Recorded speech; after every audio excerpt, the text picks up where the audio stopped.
New ইয়র্কের Jackson থেকে আপনাদের সঙ্গে আছে আমি খালেদ মহিউদ্দিন। জুলাই সনদ প্রশ্নে এখনও পুরোপুরি ঐক্যমতে আসতে পারেনি জুলাই আন্দোলনের মিত্ররা। তবে তার চেয়েও যে বিষয়টি আশঙ্কা সেটি হচ্ছে যে অনেকগুলো দলের ভেতরেই নানা ধরনের বিভেদ দেখা যাচ্ছে। বিভেদের সুর এখন সারা দেশে, অনেকের মনে শঙ্কা নির্বাচন সময় মতো হবে কিনা, হলে সেটা কোন নির্বাচন সময় মতো হলেও সেটি একটি সুষ্ঠু এবং শান্তিপূর্ণ নির্বাচন হবে কিনা সে নিয়েও রয়েছে নানা রকম প্রশ্ন। এইসব প্রশ্নের উত্তর পেতে আজ আমাদের সঙ্গে রয়েছে নাগরিক পার্টি বা এনসিপির দক্ষিণাঞ্চলের মুখ্য সংগঠক জনাব হাসনাত আবদুল্লাহ। জনাব হাসনাত আবদুল্লাহ, আপনাকে আমাদের অনুষ্ঠানে স্বাগত জানাই। আপনি আমাদেরকে সময় দিয়েছেন আপনার এই নির্বাচনকালীন ব্যস্ততার মধ্যেও, নির্বাচনকালীন বলছি আমি, দল গোছানোরও ব্যস্ততার মধ্যে আপনি আমাদের সময় দিয়েছেন, সেজন্য আমাদের কৃতজ্ঞতা এবং শুভেচ্ছা জানবেন। আমাদের সাথে আরও থাকছেন গণ অধিকার পরিষদের সভাপতি এবং ডাকসুর সাবেক ভিপি নুরুল হক নূর। আপনাকে আমাদের অনুষ্ঠানে স্বাগত জানাই। আপনি আমাদের সাথে যুক্ত হয়েছেন সেজন্য আমাদের শুভেচ্ছা ও অভিনন্দন, কৃতজ্ঞতা জানবেন। কতগুলো প্রশ্ন রয়েছে প্রথম পর্বে, গুচ্ছ প্রশ্ন বলা যেতে পারে, আপনি যদি ছোট ছোট করে একটু জবাব দেন। আমরা অনেকগুলি বিষয় নিয়ে আজকে কথা বলতে চাই। এনসিপিকে নতুন রাজনৈতিক দল যেহেতু, এবং এরকম একটা রাজনৈতিক দল হিসেবে গড়ে উঠছে, তারা আমাদেরকে কোন বাংলাদেশের স্বপ্ন দেখাচ্ছে। আমি প্রথমে যেটি আমি আপনাকে জানতে চাই যে ইলেকশন করার জন্য একটু নিবন্ধিত হইতে হয়, সেই নিবন্ধনের জন্য জমা দিয়েছে, তার মানে অনেকখানি পথ পারও হয়েছে। আমার প্রশ্ন হচ্ছে, এনসিপি দলটাকে যারা নেতৃত্ব দিবেন বা সারাক্ষণ যারা সামনে থাকবেন, আমি যারা পদবিতে থাকবেন, তারা কি এনসিপি থেকে বেতন নেবেন? আমাদের সভাপতি, সেক্রেটারি সহ আমাদের সংগঠনের প্রত্যেকটি পদ সেটি হচ্ছে রোটেট করা হবে যোগ্যতার ভিত্তিতে, এবং একটা টাইম ফ্রেম বেঁধে দেওয়া হয়েছে। আমি দেখেছি খুবই ভালো করেছেন এটা 3 বছর। আমার প্রশ্ন হচ্ছে, প্রথম দিকে যে 5 জন নেতৃত্বে দিবেন বা 10 জন নেতৃত্বে দিবেন, তারা কি দল থেকে বেতন নেবেন কিনা 3 বছর থাকলেও? ওকে, ফাইন। তো সেটা নিয়ে আমাদের নিজেদের মধ্যে কথা হয়েছে, কারণ আপনি জানবেন যে আমাদের দেশের দীর্ঘদিনের যে রাজনৈতিক যে সংস্কৃতি রয়েছে, সেই সংস্কৃতিতে দেখা যায় যে আমাদের দেশের রাজনীতিবিদদের অর্থনৈতিক স্বচ্ছতা নিয়ে সবসময় প্রশ্ন থাকে, এবং রাজনীতিবিদদের বেশিরভাগ ক্ষেত্রে রাজনীতিবিদদের অর্থনৈতিক স্বচ্ছতা থাকে না, এবং সেটা সম্ভবও হয় না। দেখেন আমাদের দেশে যেই রাজনৈতিক কালচার, একটা রাজনীতিবিদ সারাদিন সময় দিয়ে সে নিজে আবার নতুন কিছু করবে এবং সেখান থেকে তার জীবন সংস্থান হবে, সেটা অলমোস্ট নেক্সট টু ইম্পসিবল। তো সেই জায়গা থেকে সেটা সম্ভব না। আমাদের দেশে দেখা যায় অনেক রাজনীতিবিদ একই সাথে নাকি আমরা অতীতে দেখেছি, সে হচ্ছে মৎস্য চাষ করে গরুর ফার্মও দেয়, তারপর হচ্ছে তার আইটি ফার্মও থাকে। মানে এটা কিন্তু আমরা দেখেছি, আমরা একদম আমাদের খুব নিকট অতীতে এই ধরনের আমাদের ঘটনা হয়েছে, এবং আমরা দেখেছি সারা বছর ধরে রাজনীতি করে কিন্তু বছর শেষে দেখা যায় ট্যাক্স ফাইলে 1000 কোটি টাকার মৎস্য জায়গা থেকে ইনকাম হচ্ছে। তো এই যে আমরা এক ধরনের দ্বিচারিতার একটা সংস্কৃতি, রাজনৈতিক ছিল না, কিন্তু আমরা ক্রাউড ফান্ডিং পলিসিতে আমরা গিয়েছি, এবং সেখানে আমরা একটা বিষয় নিয়ে আলোচনা চলছে বর্তমানে। আমরা আমাদের জায়গা থেকে প্রস্তাব দিয়েছি, যারা হচ্ছে একদম ফুল টাইম পলিটিক্স করছে, আপনার একটা পদ হোল্ড করে খুব স্বাভাবিকভাবেই অন্য কোনো পেশাতে ওই সময়টায় সময় দেওয়া এটা ডিফিকাল্ট। সেজন্য আমরা প্রস্তাব দিয়েছি যে যাতে করে এটাকে বেতনভুক্ত করা হয়, যেন ওই পার্টিকুলার সময়ে যে সময়টা উনি ওই পদে থাকবেন, যাতে করে অন্য কিছুতে যুক্ত হতে না হয়। ওকে, তো ফুল টাইম যারা পলিটিক্স করবেন তারা আসলে বেতনভুক্ত হবেন। এটি আমরা কমিউনিস্ট পার্টিতে এর আগে দেখেছি, যে তারা ফুল টাইমার হলে তারা এরকম বেতন পাবেন। তো সেই ফুল টাইম আমরা প্রস্তাব যারা শুধু নেতৃত্ব দিবেন তারাই পাবেন, নাকি যারা কর্মী তারাও পাবেন? এটা কিভাবে ঠিক করা? আপনারা প্রস্তাবটা কি দিয়েছেন? না, আমরা প্রস্তাবটা দিয়েছি যে আমাদের তো এটার শুধু এক লেয়ারের নেতা কর্মী থাকবে না, শুধু একটা পরিবারের নেতা কর্মী বা একটা শুধুমাত্র ওই যে পিক এন্ড চুজ, যে আমাদের দেশে যেটা হইতো যে নেতার পছন্দের যারা থাকবে তারাই হচ্ছে পদে যাবে, এটার কোনো সুযোগ নাই।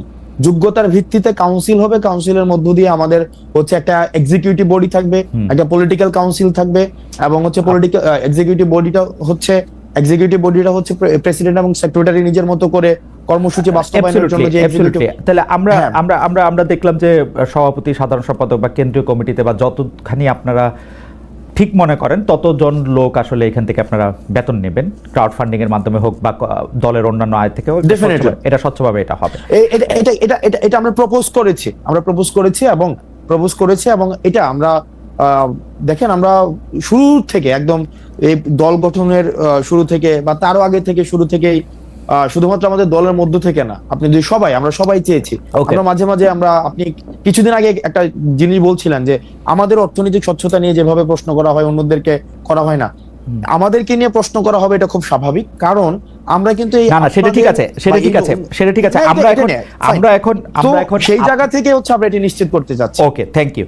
তাহলে ব্যাপারটা দাঁড়াইলো হচ্ছে যে আপনারা সেটা ঠিক করবেন, প্রপোজ করেছেন, অনেক ধন্যবাদ। একটা নতুন বিষয় নিশ্চয়ই এখন, কারণ কয়েকদিন আগে আমি আরেকটি বড় দলের বিএনপির ভারপ্রাপ্ত প্রধান বা বিএনপি চেয়ারপারসনরা দল থেকে বেতন নেন কিনা সেই প্রশ্নেরও করেছিলাম। বিএনপি নেতৃবৃন্দ একরকম জবাব দিয়েছেন যে তাদের আসলে অন্য আয়ের উৎস রয়েছে, বেতনের কথা তারা বলে না। আমি কমিউনিস্ট পার্টি ছাড়া আর কারো কথা শুনি নাই। আমার এখনকার প্রশ্ন হচ্ছে যে পার্টি সদস্যরা তো এখন বেতন নিচ্ছেন না, এখন চলছেন কিভাবে? ধরেন আপনাদের আহ্বায়ক জনাব নাহিদ ইসলাম কি করে এখন দিন গুজরান করছেন? ওকে ফাইন, আমাদের পার্টি সদস্য সবাই, মানে বিষয়টা এমন না যে এখানে বেকার, সবাই বেকার, বিষয়টা এমন না। আমার নিজস্ব কর্মসংস্থান রয়েছে, আমাদের পার্টির হচ্ছে অলমোস্ট সবারই কর্মসংস্থান। যাদের নেই সেই জায়গা থেকে আমরা হচ্ছে পার্টিতে আমরা ব্যক্তিগত জায়গা থেকে আমরা ডোনেট করি। যেমন আমাদের পার্টির সদস্যদের ইনিশিয়াল 5,000 টাকা করে হচ্ছে আমরা সদস্য ফর্মের ইয়া ছিল, মানে পার্টিতে যারা মেম্বার ছিল, তারপরে মান্থলি বেসিসে হচ্ছে আমরা সেখানে ডোনেট করি। না সেটা তো দলের জন্য, দলের যারা মানে ছিল দলের যে আমরা, এটা তো দলের জন্য আপনারা ডোনেট করতেছেন, দলের নেতার জন্য কি? দলের জন্য না, দলের নেতার জন্য আমরা ডোনেট করছি না। সেই জায়গা থেকে যেমন আমার জায়গাটা, মানে আমার জায়গাটা হচ্ছে যেমন আমি আমার অর্থনৈতিক বিষয় নিয়ে আপনার সাথে না সেটা ঠিক আছে, আমি আপনার কথা জানতে চাইছি না, কারণ আপনার কথা আপনি বহুবার আপনি এই প্রশ্নের সম্মুখীন হচ্ছেন, আপনার কোচিং সেন্টারের কথা শুনেছি, আপনার অনেক কিছু শুনেছি যে পার্টিতে আপনি ছাড়াও আরো অনেক নেতা নেত্রী রয়েছেন, দলের আহ্বায়কের কথা আমি বারবার জানতে চাইছি, কারণ হচ্ছে আমার অসংখ্য কলিগস রয়েছে। দেখেন আমাদের অসংখ্য কলিগস রয়েছে যারা নিজ নিজ জায়গায় প্রতিষ্ঠিত। আপনি তাসনিম জারাকে দেখবেন, তারপরে হচ্ছে খালিদ সাইফুল্লাহ ভাই আছে, এতেশাম ভাই আছে, তাসনুবা জাবিন আপা আছে, ডাক্তার। দেখেন আমি প্রফেশনালি যদি আলাদা করি, এই পার্টিতে হচ্ছে ডাক্তার রয়েছে, আমার কোনো আপত্তি নাই, কিন্তু যাদের নাই, যারা চাকরি করেন না, চাকরির জন্য আন্দোলন করতেছিলেন, এখন আইসা মানে জাতির প্রয়োজনে, সময়ের প্রয়োজনে যারা নেতৃত্ব দিচ্ছেন একটি দলকে বা অন্য দায়িত্ব পালন করছেন, তারা কি করছেন সেটি আমি জানতে চাইছি। তাদের ক্ষেত্রে দল থেকে সাহায্য করা হচ্ছে কিনা বা টাকা দেওয়া হচ্ছে? একটা জিনিস দেখেন, সাংগঠনিক খরচের দায় দল নেয়। একটা রাজনীতিবিদ সাংগঠনিক যে খরচটা করবে সেটা তো আপনার দল থেকে সেটা ব্যয়ভার বহন করা হয়। আমি কোথাও জায়গায় সফরে গেলাম, কোন একটা মিটিং অ্যারেঞ্জ করলাম, কোন একটা কর্মসূচি বাস্তবায়ন করলাম, এটা আমার দল দিবে। সে বেকার হোক, সে কিছু করুক আর না করে, এটা কিন্তু দল দিচ্ছে।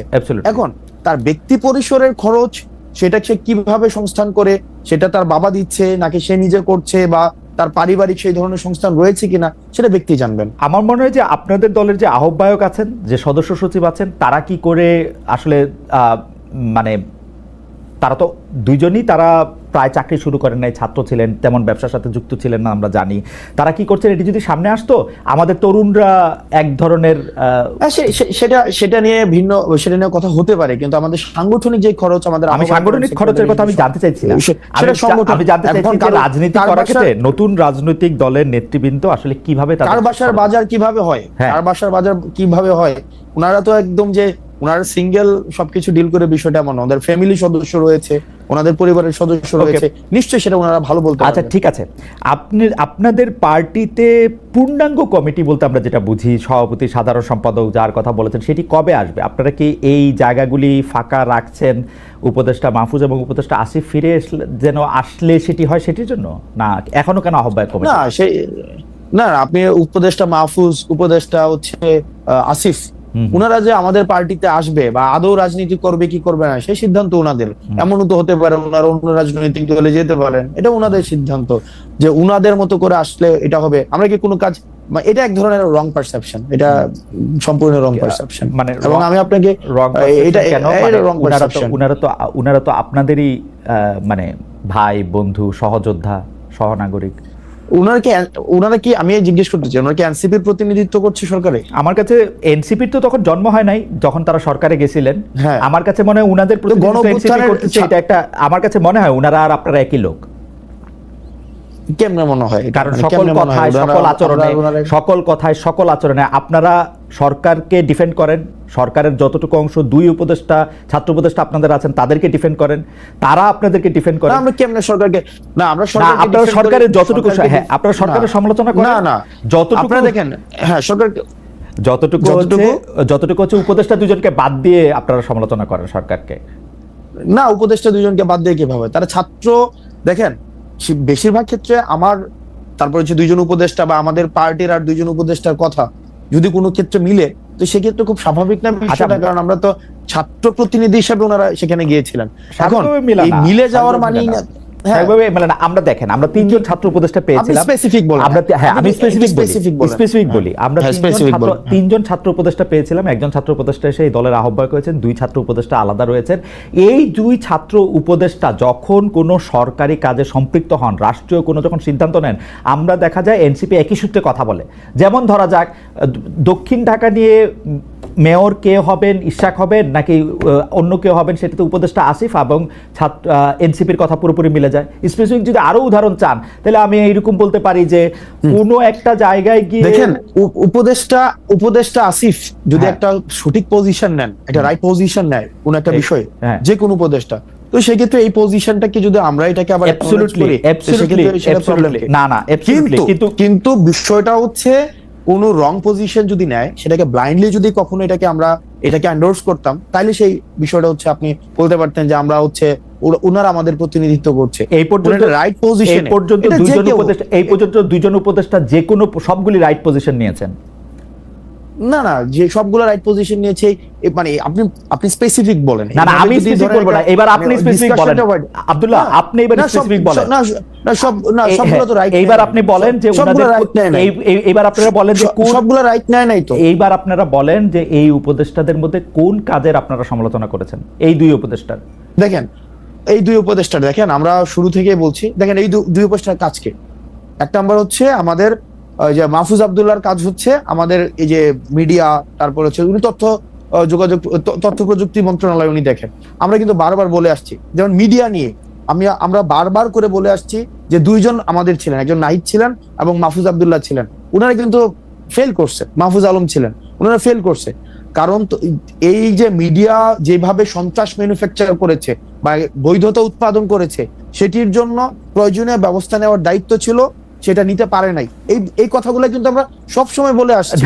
এই ব্যাপারগুলো কিন্তু আচ্ছা যাই হোক হাসান, আজকে অনেক আপনারা প্রথম কথা হলো আমি বলি, প্রথম কথা হলো যে আপনি আমার চেয়ে অনেক স্মার্ট। আপনি যদি এখন শাক দিয়ে মাছ ঢাকতে চান তাহলে আমি এটা আমি বলতেছি যে আপনি মাহফুজের বা আসিফের কোন কাজের আপনি সমালোচনা করছেন। আপনি বলতেছেন যে যথেষ্ট পরিমাণে যে যারা হাসিনার আমলে সম্মতি উৎপাদন করছে তাদের বিরুদ্ধে যে ব্যবস্থা নেওয়া হয় নাই, সেইটা হলো মাহফুজের ব্যর্থতা বা আসিফের ব্যর্থতা। না দেখেন আপনি অবশ্যই ব্যর্থতা। কেন, মানে এখনো পর্যন্ত ওটা তো ওনার কাজ, এটার জন্য আবার আসিফকে দায়ী করা যাচ্ছে না। আসিফের কাজ হচ্ছে এলজিআরডি উনি দেখেন, উনি স্পোর্টস মিনিস্ট্রি দেখেন, আসিফ মাহমুদ এই দুইটা মন্ত্রণালয় দেখেন। এখন এই দুইটা মন্ত্রণালয়ের আপনি বলেন না যে কোন বিষয়গুলা আপনি বলেন। আমি ইশাকের কথা বললাম, মেয়র ইশাকের ক্ষেত্রে আসিফের অবস্থান এবং সেই আসিফ জনাব আসিফ নজরুল দেখেন আসিফকে আমরা কি দেখেন আমি একজন আসিফকে কোনোভাবে উত্তর ঢাকায় প্রশাসক নিয়োগের ক্ষেত্রে আসিফের গাজোয়ারি অবস্থান আপনারা কোনোদিন প্রতিবাদ করেন না। এটা অন্য কোনো দুটি ক্যাম্পেইন সোশ্যাল মিডিয়াতে আমরা দেখতে পাচ্ছি। একটি হচ্ছে ডক্টর ইউনূসকে 5 বছর ক্ষমতায় চাওয়া, দ্বিতীয়টি হচ্ছে বিএনপির যেসব জাতীয় নেতা নির্বাচনের দাবিতে সোচ্চার ছিলেন তাদের ব্যঙ্গ করে ক্যাম্পেইন। এই দুটি ক্যাম্পেইন নিয়ে আপনাদের অবস্থান কি? কোন চাওয়াটা বা কোন দাবিটার পক্ষে আপনারা? জনাব লক্ষ্ণৌর।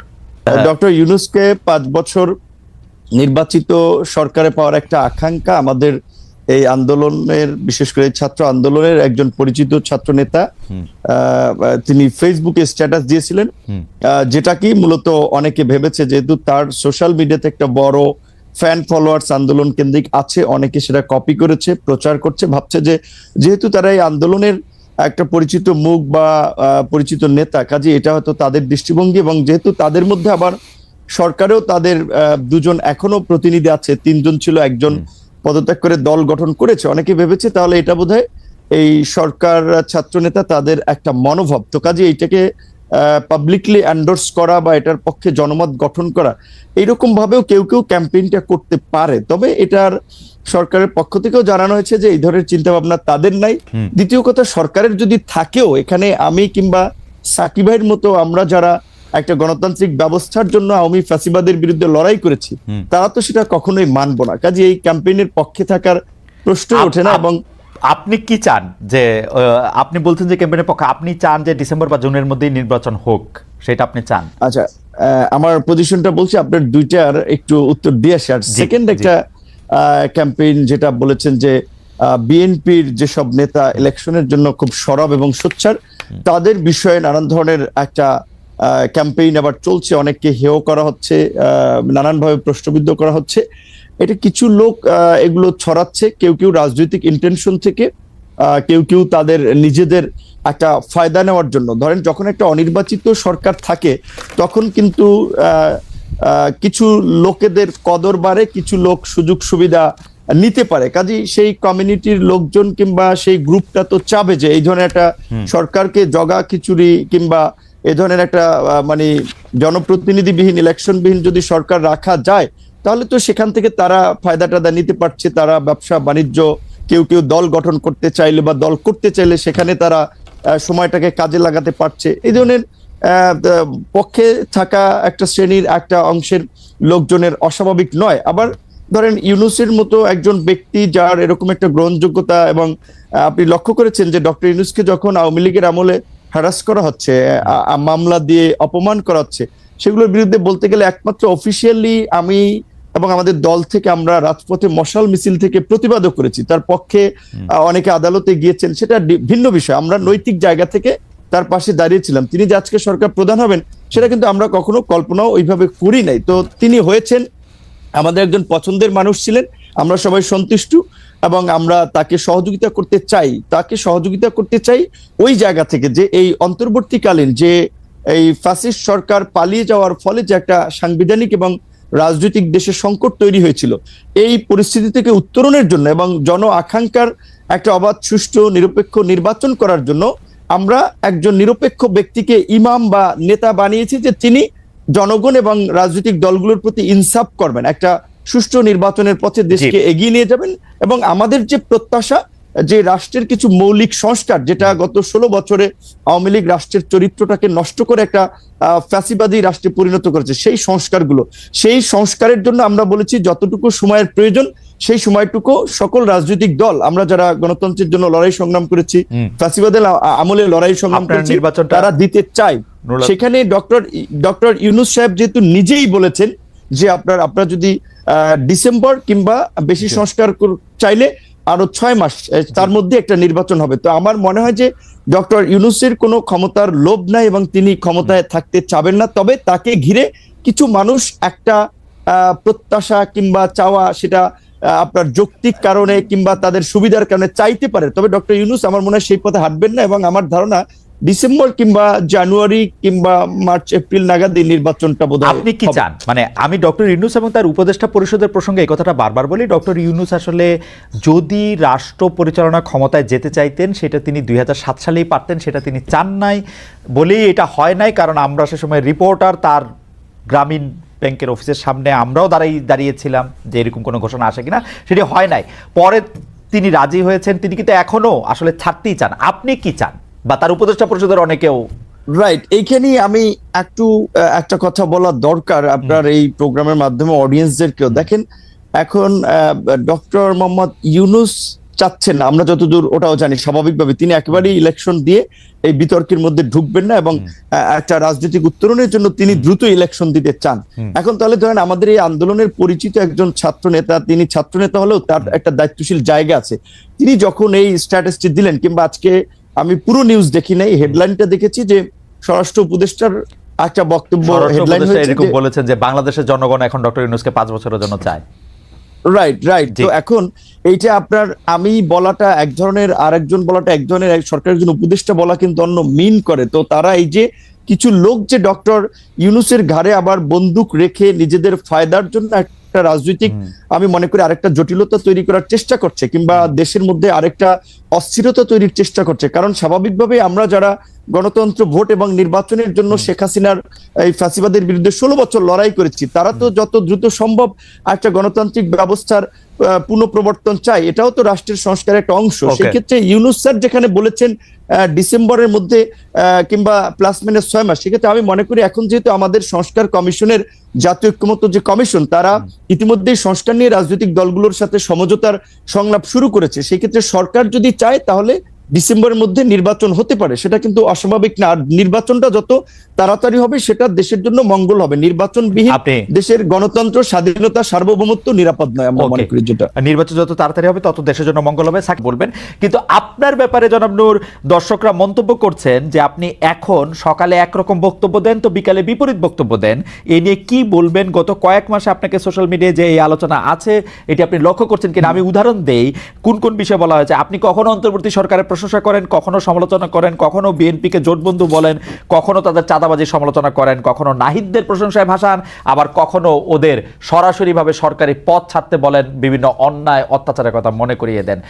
আমি মনে করি এর সবই ঠিক আছে। আপনি কি মনে করেন যে আপনি কি আসলে সকালে এক কথা বলছেন, বিকালে এক কথা বলছেন? এটার ইন্টারপ্রিটেশন কি এরকম হইতে পারে যে আপনি কারো না কারোর সাথে কোনো না কোনো ভাবে কোনো না কোনো নেগোসিয়েশনের মধ্যে আছেন? জনাব নুরুল হক নূর। রাইট, এখানে একটা কথা পরিষ্কার যে দেখেন, আমি কিংবা আমাদের দল গণ অধিকার পরিষদ, আমরা রাজনীতিতে কিভাবে এসেছি এটা আপনি সহ ইনক্লুডিং পুরো দর্শক জানে। এখানে একটা বাস্তবতা হচ্ছে, যখন রাজনৈতিক দলগুলো রাজনীতির পরিস্থিতি কোণঠাসা কিংবা আওয়ামী লীগের অত্যাচার নির্যাতনে অনেকে তো হাল ছেড়িয়ে দিয়েছিল যে শেখ হাসিনার জীবদশা আর সরকার পরিবর্তন হবে না, সেই সময় কিন্তু আমরা ঝুঁকি নিয়ে আন্দোলন সংগ্রাম করে আজকের এই কোটা সংস্কার আন্দোলন, যে আন্দোলনকে কেন্দ্র করে গণ অভ্যুত্থান, সেই আন্দোলন কিন্তু আমরা শুরুর দিকে করেছিলাম এবং এই আন্দোলনে আমরা পাইওনিয়ার। আমরা কোনো সুযোগ সুবিধা কিংবা প্রলোভনে এই পর্যন্ত পড়েছি বা বিক্রি হয়েছি এটা কেউ বলতে পারবে না। এখন একটা বিষয় হচ্ছে কি, ধরেন এই শেখ হাসিনা এই পরিস্থিতির পূর্বে স্বাভাবিকভাবেই বিএনপি, জামাত থেকে শুরু করে অপোজিশন সবাই আমাদেরকে ফাইন্যান্স করেছে, সাপোর্ট দিয়েছে, সহযোগিতা করেছে। কারণ একটা রাজনৈতিক স্বার্থের জায়গাও যদি বলেন কিংবা বাস্তবতা বলেন, সেই জায়গা থেকে যে এখন ছাত্র একটা আন্দোলন গড়ে তুলতে পারে ডাকসু থেকে বা ডাকসুর নেতৃবৃন্দ, ছাত্র নেতৃবৃন্দ, সেই জায়গা থেকে আমরা সমর্থন পেয়েছি। 5ই অগস্টের পরে যখন আবার একটা রাজনৈতিক নতুন ছাত্রদের একটা উত্থান হয়েছে কিংবা রাজনৈতিক দলগুলো আগে যারা কোণঠাসা ছিল, প্রকাশ্যে সভা সমাবেশ মিছিল মিটিং করতে পারতো না, এখন সবাই যেটা একটা ওপেন ফিল্ড পেয়েছে, কাজে রাজনৈতিক প্রতিযোগিতার জায়গা থেকে এখন সেই সময় যারা সহযোগিতা করছে তাদের অনেকেই কিন্তু এখন আবার ভিপি নূরদেরকে একটা মাথা ব্যথার কারণ মনে করে, যে কারণে অনেকে একটা ড্যামেজ করতে চায়, ক্যারেক্টার অ্যাসাসিনেশন করতে চায়। আগে যেটা আওয়ামী লীগ করেছে, যে কে বিকাশ এইটা ওইটা নানান ভাবে, এবং আপনি দেখেছেন কি হাস্যনষ্ট করেছে গত 7টি বছর। এখন অনেক কিছু বলেছে, কিন্তু একটা ঘটনারও কিন্তু প্রমাণ করতে পারে। এখন আমি পরিষ্কারভাবেই যেটা বলি, শুরুর দিকে আমি বলেছিলাম, সেটা আপনার শুধুমাত্র কোনো পাবলিক আলোচনা নেই, একেবারে জাতীয় ঐক্যমত্যের কমিশনের সাকিবাই তো সাক্ষী, সাকিবাই তো ছিল যখন সর্বশেষও যে জাতীয় সংলাপ হয়েছে, যেখানে সমস্ত রাজনৈতিক দলের নেতৃবৃন্দ ছিলেন, জাতীয় ঐক্যমত্য কমিশনের সদস্যরা ছিলেন, তাদের পরিচিতি পর্বে সেখানে আমি বলেছিলাম যে আমরা মনে করি যে বর্তমান যে অন্তর্বর্তীকালীন সরকার, এইখানে উপদেষ্টাদের সক্ষমতার ঘাটতি আছে, দক্ষতা অভিজ্ঞতার ঘাটতি আছে। যেখানে একজন উপদেষ্টার নাই একটা মিনিস্ট্রি চালানোর অভিজ্ঞতার, তারে দিয়ে রাখছেন 3টা, সরকারটা চলবে কিভাবে? কাজে যদি আপনারা প্রকৃত অর্থে দেশের ভালো কিছু করতে চান, আপনারা এই উপদেষ্টা পরিষদকে জাতীয় সরকার, পলিটিক্যাল পার্টিগুলো এবং আন্দোলনের অংশীজনদের সাথে আলোচনা করে 2 বছরের জন্য এটাকে জাতীয় সরকারের রূপ দেন এবং এটাকে তারপরে আপনারা সংস্কারগুলো বাস্তবায়ন করেন।